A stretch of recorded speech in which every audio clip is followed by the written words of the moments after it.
Stoicism basically is a philosophy that makes you think about life in a different light. Meaning,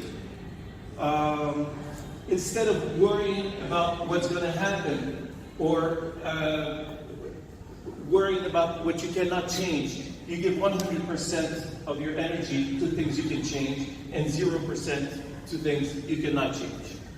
So that's the basic philosophy of Stoicism. And we're going to see that Entertainism feels about the same way, but we're going to go a little bit further.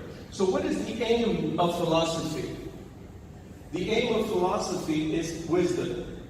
So philos, it means friend, and sophia means la sagesse. It means wisdom. So basically, when somebody adheres to a philosophy, it's for a specific aim, is to gain wisdom, to view life in a different way. Because we have a tendency of viewing life from one single angle, which is where we were born, how we were raised, and that's the way it is. So philosophy pushes us to see things from various angles that maybe we wouldn't have thought of if we hadn't studied hedonism or nihilism or any other philosophy. So our aim today is to gain a little bit of wisdom, and we're going to see basically how that's going to be done. The aim of Entertainism is to basically view life as a single party.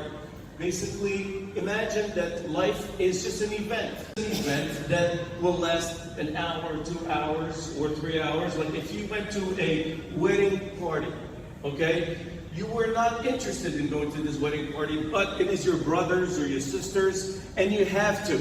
So you weren't interested. So life is the same way. You weren't asked whether you wanted to come or not, but you have to be here. So now you're here. So the philosophy of Entertainism is, now I'm at this party, I never wanted to come, but I'm here. What do? Do I get, exactly, I enjoy it. So do I fight with the band? Do I fight with the food people? Do I complain? Do I mope? Do I pout? What do I do? And that basically, Entertainism is a way of looking at life as an event that starts and finishes, like a party, and saying, okay, I'm here. What can I do? I'm going to entertain myself. I'm going to have fun. Basically, that's it. There's nothing else, because whether you were rich, poor, you had a fight, not a fight, when it's over, and there's no difference after you're gone. A month after you're gone, looking back from death, from the grave, you're looking back at your life. Now, anything you might have done has no importance, no value. So you're looking back, life goes on as if you never existed. Okay? So what is left, therefore? The only thing that's left is the time you spend alive. So I'm alive, I'm going to have the best time of my life. I'm going to enjoy myself, I'm going to entertain myself, because death is coming. So I'm just going to enjoy it until it happens. Okay? That's the only thing I can do. So I'm not going to take anything very seriously. So how do I entertain myself? So first of all, we have to understand that when you adhere to a philosophy, it's like adhering to a new religion that you never heard of. It takes time. Adhering to a new philosophy, because, like I said, we have a tendency of judging. Like, I see this person, right away, I have an opinion about it. I don't like this. I don't like that. I didn't like his speech. I didn't like this movie. So we make opinions in 1 second. And we formulate an opinion, and we stick with that opinion until we're dead. But wisdom, the wisdom of philosophy is not to see things like that. It's going to take you years to formulate an opinion about anything, whether it's a car, or a human being, or anything. So that's the wisdom, not to jump to conclusions, not to say, no, I disagree with this. No, take time to think about it, because when you look at it from different angles and with a little bit more time and depth, you might learn something. But being closed-minded, you might not learn anything. So that's one thing. So what is fact? Meaning there's not going to be any opinion, any emotions, any feelings about something, any beliefs, any nothing. It's just fact or not fact. So we're going to see why this is important. Because facts have united the world. Meaning when I say this is a smartphone, okay? Everybody knows it's a smartphone. Well, let's say I have a smartphone. I don't know what my phone is. But she had it. Let's say this is the phone. Okay, this is a remote control. Everybody on earth will agree this is a remote control, regardless of color, skin, regardless of the cultural background, religion, anything. So facts unite us. When we take medicine, it makes us better, whether we believe in it or don't believe in it. Now, beliefs belong to people depending on where they came from.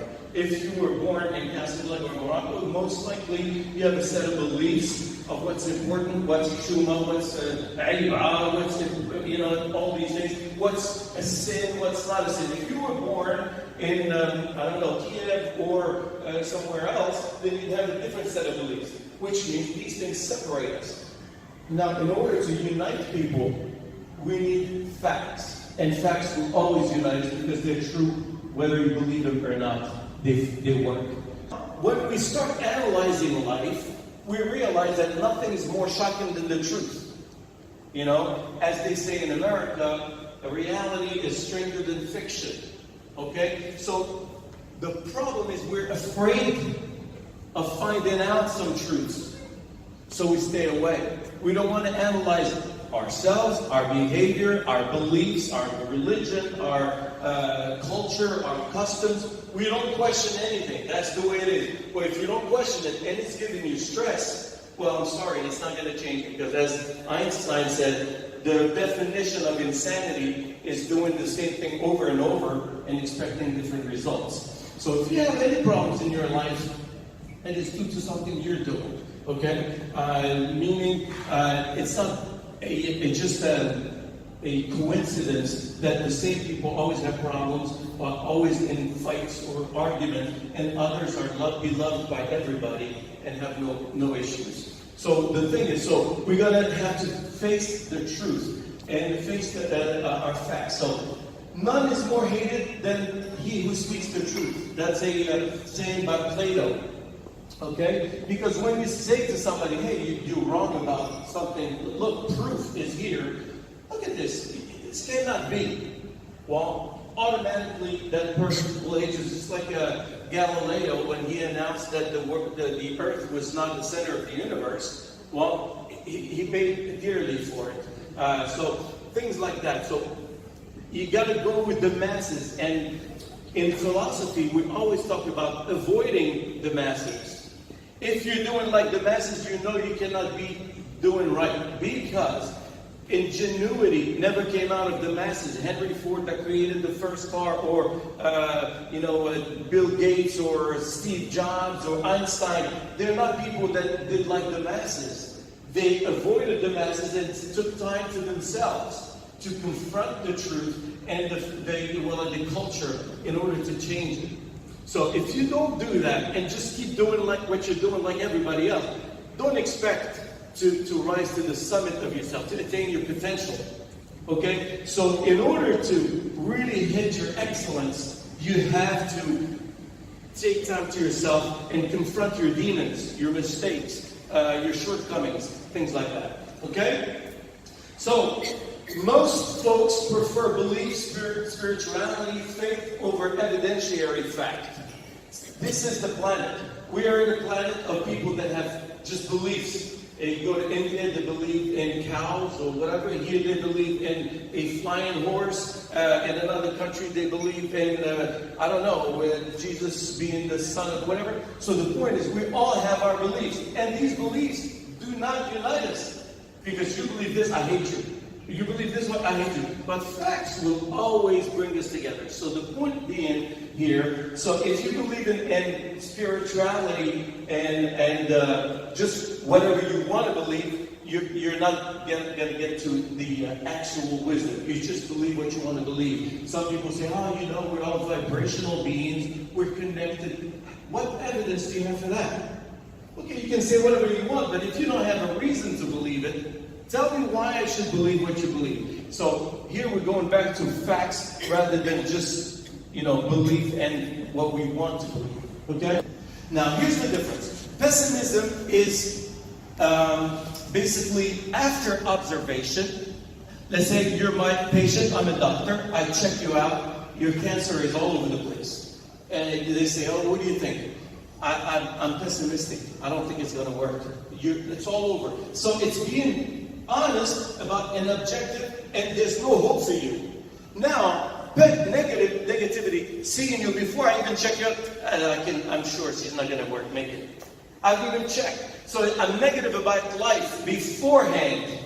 No, I'm saying after checking. So after seeing life, I see that there's crooks, so I'm going to do a contract before I go into business. So it's pessimistic, but it's just because life is like that. Had I been born on utopia, I wouldn't have needed all these things. So negativity is beforehand, okay? And pessimism is after the fact, okay? Big difference, okay? So the problem is our expectations. So in order to be happy, because let's not forget that philosophy is wisdom, and that what we're looking for is peace of mind, and never be troubled. So our expectations are the problem. We always, when we project onto a plan or an idea, what do we think of? The best. Okay, you're gonna get married? Oh, I hope everything's gonna be great, blah, blah, blah. You're gonna have children, I hope they're the best. What if you have a child that is sick? Why are you going to be devastated? Here's the point of this. When you have children, you know for a fact that there's a chance they can be sick or they can be healthy. So if they're healthy, great, but if they're sick, you knew that going in. You knew there's a strong chance they could be screwed up. Okay? If you get married, okay, you marry a husband, since it's mostly women here, you know that there's a small chance he could be a good guy. There's another chance he could turn on you and become a scumbag and cheat on you left and right. So if he cheats on you, why are you devastated? You knew that going in. So if you prepare, they say in French, un homme averti en vaut deux. Okay? So which means if you prepare, you know that there's a chance that your husband or husbands in general can cheat and be bad guys. Then first of all, it makes you more prepared. Then you're going to really choose a husband more carefully, and you're going to do more things for him not to do these things. Okay? So let's stop always expecting the best. Every time we make a plan, let's say I'm going to open a restaurant. What do I dream? That it's going to work and I'm going to make money. But what if it doesn't work? Why am I going to be devastated? There's a chance going in when you open a business that it may not work. So this wisdom is being objective. You see life, some businesses work, the others don't. So don't be devastated. Don't waste any of your energy being devastated. Just say, hey, that was part of the deal. It's a possibility that it's going to fail. So I just pick up and start over. Do something better. Or learn from my mistakes and move on. Anything you undertake can go wrong or can go right. So if it goes right, wrong, that's part of the deal. Next, move on. Okay? So let's not worry about what we can. That's what I said. We're going to do 100% on the things we can change. We're going to do 0% on things that cannot change. Okay? So that's very important, not to waste your energy. So emotions are pre-existing condition. Well, what does that mean? It means that when people stress or fight or something, let's say it's a couple. If you have fights all the time, it's not because of what's happening there. It's because of what's happened in the past. So you accumulate all sorts of bad energy, and then the littlest thing happens, and you blow up. And what does that mean in life? It means that when you go and have an argument with your baker, with your painter, with your electrician, with your banker, the problem is not that what happened, it's you. You are the problem, you are the solution. Because you're making a big deal about small things that after death, you will realize are not important at all.